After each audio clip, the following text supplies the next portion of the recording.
Seja bem-vindos a mais um episódio do Chega de Birra Cast, o seu podcast sobre birras. Eu sou Jamile Tupinambá. Eu sou Eliana Costa. E hoje nós vamos falar sobre um tema, né, que gera, assim, dor em muitas mães, né, que é quando a gente pega aquele comportamento da birra e leva para identidade. Já aconteceu comigo e foi punk, que junto com isso vem uma culpa bizarra. E aí eu vou começar. Posso já começar, Lio? Porque Pode, eu cheguei aqui animada, já cheguei aqui blá, blá, blá, blá, e já quero começar. Posso já? Pode, fica à vontade. Então, minha filha tinha 3 anos de idade e ela estava tendo infecção urinária de recorrência. Só que dessa vez a infecção veio muito mais forte e ela estava muito fraquinha, assim, quase mesmo que desfalecida, com febre de 40 graus. Eu, desesperada com ela, corri, levei ela para o hospital. Quando passou na triagem correndo, a enfermeira veio e perguntou assim, qual o nome dela? Ela, bem fraquinha, no meu colo ainda, levantou assim a cabeça e fez: Jasmim dos meus pecados. A enfermeira deu risada, achou engraçadinho. Só que, contextualizando o porquê que ela falou Jasmim dos meus pecados, ela sempre foi com um comportamento desafiador. Sempre fez muitas birras. E aí, de forma de brincar, falar com ela, falava Jasmim dos meus pecados, Jasmim dos meus pecados. Só que aquele comportamento, naquele momento eu percebi que estava entrando na identidade dela. E ela se apresentou não como Jasmim Tupinambá Azevedo. Sim. Ela se apresentou como Jasmim dos meus pecados. E naquele momento, mesmo ela fraquinha, a enfermeira deu risada. Ah, que bonitinha, pra você ter uma noção, a enfermeira escreveu no quadro dela, que fica em cima da cama, que ela precisou ser internada, Jasmim dos meus pecados. E eu fiquei um mês no hospital, com um mês escrito aquilo em cima da cabeceira da cama dela. Eu fotografei, né? Vou ver até se a gente consegue em edição colocar aqui para quem está assistindo, porque é podcast, né? É cast, a gente é cast, você pode assistir também para ver essa cena que me marcou. Então, quando veio Jasmim dos meus pecados, eu percebi ali como que eu estava pegando um comportamento dela e transferindo para a identidade, ou seja, para a essência, ou seja, para quem ela é, de forma não intencional, de forma de brincadeira, mas com apenas 3 anos de idade, fraca, ela estava se vendo desse jeito. Naquele dia ali eu me prometi que nunca mais eu ia trazer esse rótulo para ela, né? E assim o fiz, tanto é que eu logo depois ficava brincando, Jasmim do meu coração, Jasmim da minha vida. Ela ainda falava, não, é Jasmim do meu pecado. Mas aos poucos, né, a gente foi desconstruindo isso e a gente conseguiu, né, tirar esse comportamento para a identidade. E isso, Lio, é algo muito comum na educação, inclusive na minha. Eu lembro que quando eu tinha 8 anos de idade, eu era muito desastrada.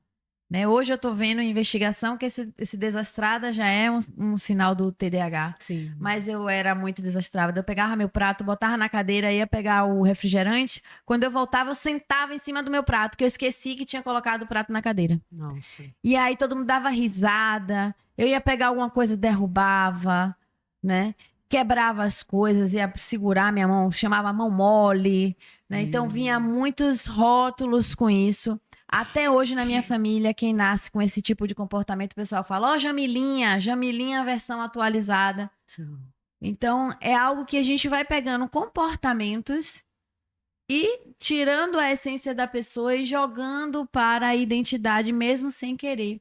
E como a pessoa que a gente mais ama no mundo tá falando isso, que são os nossos pais, né, que é a nossa família, a gente vai fazer de tudo para ser aquilo que estão falando da gente. Então é importante, quando a gente vai lidar com o comportamento da criança, desafiador ou não, a gente perceber as palavras que a gente usa, né? A palavra pode edificar ou a palavra pode derrubar, né? Então, é esse alerta, né, dessa experiência que eu quis trazer. E naquele momento que minha filha precisou ficar 1 mês internada, ela precisou fazer 2 cirurgias. Ela ficou muito ruim. Ali eu vi que a birra não tinha importância nenhuma ali. Exato. Naquele momento eu falei, oh meu Deus, que vontade de estar em casa ouvindo as birras. Que saudade dos gritos e do choro da minha criança. Porque ela estava fraca. Exato. Ela só fazia tomar antibiótico e dormia. Ela levantava, ela dormia, acordava fraquinha, abria o olho e falava, mãe, tô com sono. Nunca aquela acorda assim, com sono.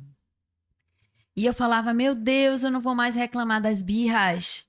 Né? Eu não vou mais reclamar dos comportamentos desafiadores. Eu senti saudade ali nesse 1 mês no hospital disso. E foi a partir dali que eu falei, vou aprender formas de me relacionar com as birras, de estudar, de aprender e me tornei especialista nisso, como ferramenta de saber agir de uma forma mais humana, mais leve, de não levar para o pessoal e de ver, né, que tudo passa. Daqui a pouco nossos filhos estão grandes e a gente vai ficar com saudade, contando história daquelas birras, daqueles momentos desafiadores Exato. que a gente viveu. É bem isso aí mesmo. E esse relato seu me trouxe também a lembrança de uma questão dessa de rótulo. John é muito curioso, né? Gosta muito de explorar lugares, as coisas e tal. E eu coloquei meio que assim, reforcei, né, essa questão, quando ele queria alguma coisa. Não, porque você é curioso. Porque você é curioso. E aí teve uma situação, a gente estava em um lugar e tal, ele queria ver alguma coisa que não nos permitia acessar o lugar, né? Não tinha a condição da exploração. E quando eu fui dizer a ele, não dá pra gente ir lá, não dá pra gente ver, ele disse, mas eu sou curioso, né? Mas eu sou curioso. Aí eu tô inserindo uma Uma identidade visão aqui, sua sobre que ele quem tá ele é. assumindo e, né, quer fazer acontecer. Aí que eu comecei nesse caminho também da reconstrução. Sim, é curioso, mas tem coisas que não cabem, tem coisas que a gente não vai poder atender a curiosidade. A curiosidade não pode nos deixar refém. Aí fui trazendo outras coisas. E isso que você trouxe da curiosidade, na nossa cultura, a curiosidade é vista como algo ruim. Se você parar para ver, a gente fala o que nesse termo popular? A curiosidade matou o gato. Isso. Gente, não é a curiosidade deu um susto no gato, não. É a curiosidade matou o pobre do coitado do gato. Isso. Então, quem é que vai querer ser curioso na nossa cultura, né? Já que a gente já está internalizado isso, né? E a curiosidade é o pré-requisito da criatividade. Então, realmente, a curiosidade é algo importante, é algo de infância. Você vê que você vai fazer um passeio por um caminho com a criança, você está ali focado a chegar no seu destino. Você está andando, vai da sua casa para o parque, você está andando, só vai parar no parque. A criança para, olha a formiga, olha a folha, olha o buraco, olha, e você tá ali, ó, bora para frente, vamos lá, está indo pro parque.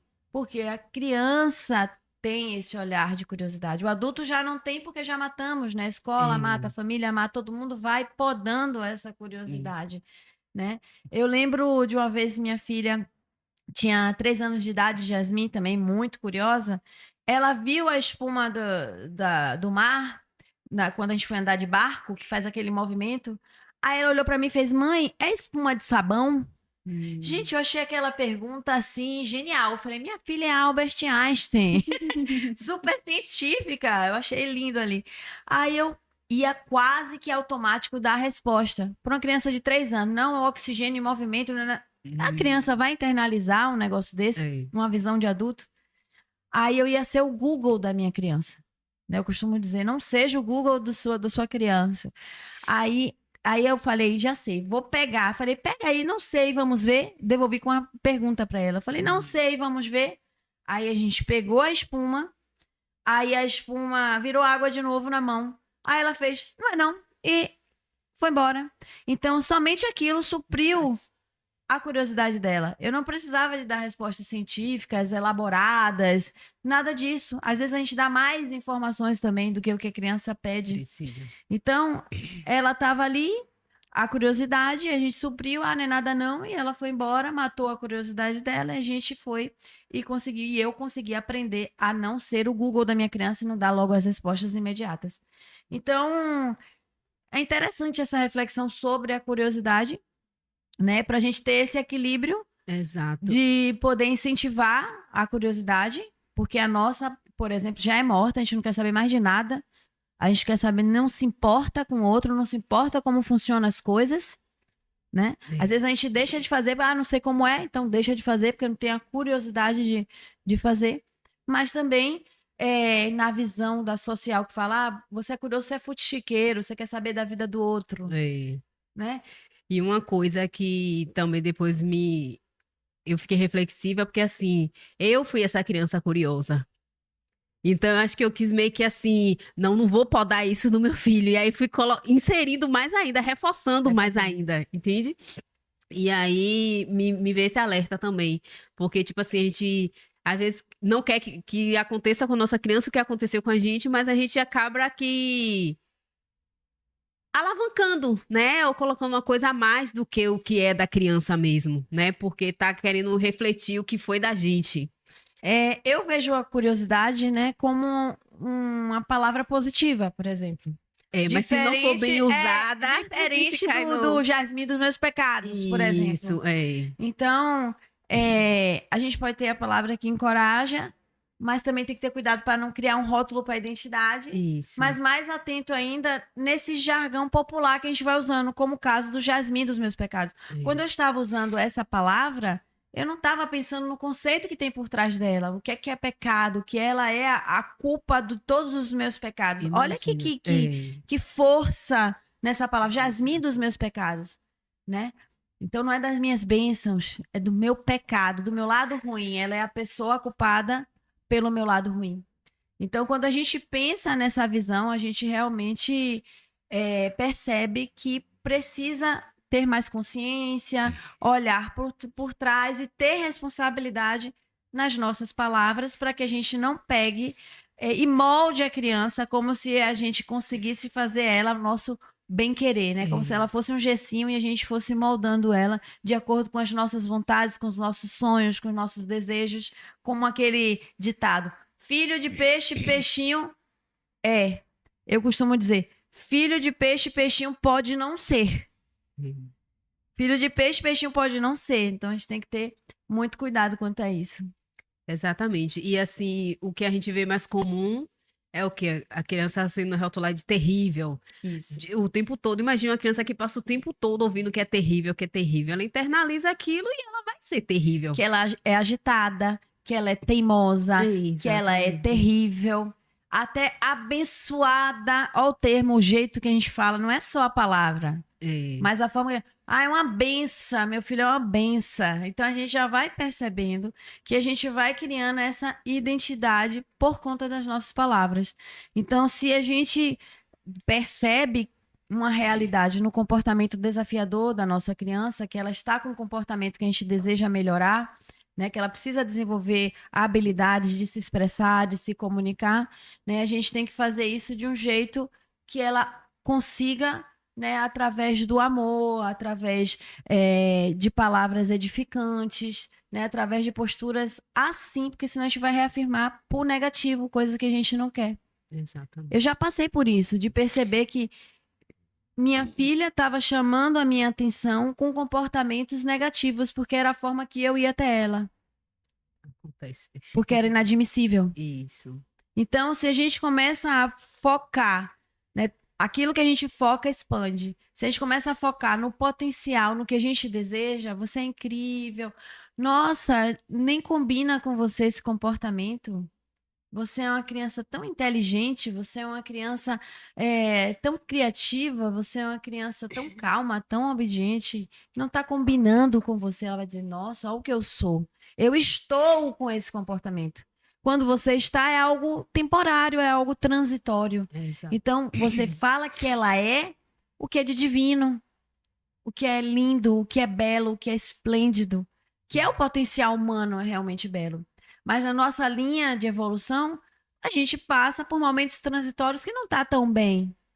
E aí a gente vai se agarrar no nosso potencial para poder transcender esse momento que às vezes a gente não está expressando pelo nosso comportamento aquilo que a gente verdadeiramente é. Exatamente. Né? É. Então, é essa reflexão. Hoje a gente foi profundo, viu, Lil? É. Hoje Várias camadas. Hoje a gente descascou essa camada para longe, viu? Mas é porque quando fala de identidade eu lembro disso.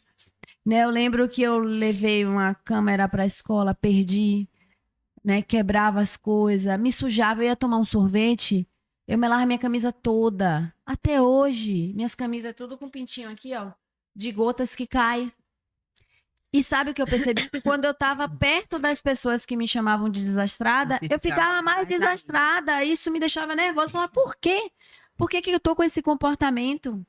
Como se eu estivesse reafirmando aquilo, realmente. Então, por isso que o tema de hoje foi tão profundo, mas também tão necessário. Exatamente. Né? Então, comenta aqui se você já teve um rótulo da sua infância que você levou para a identidade ou se você já agiu assim com a sua criança, tá bom?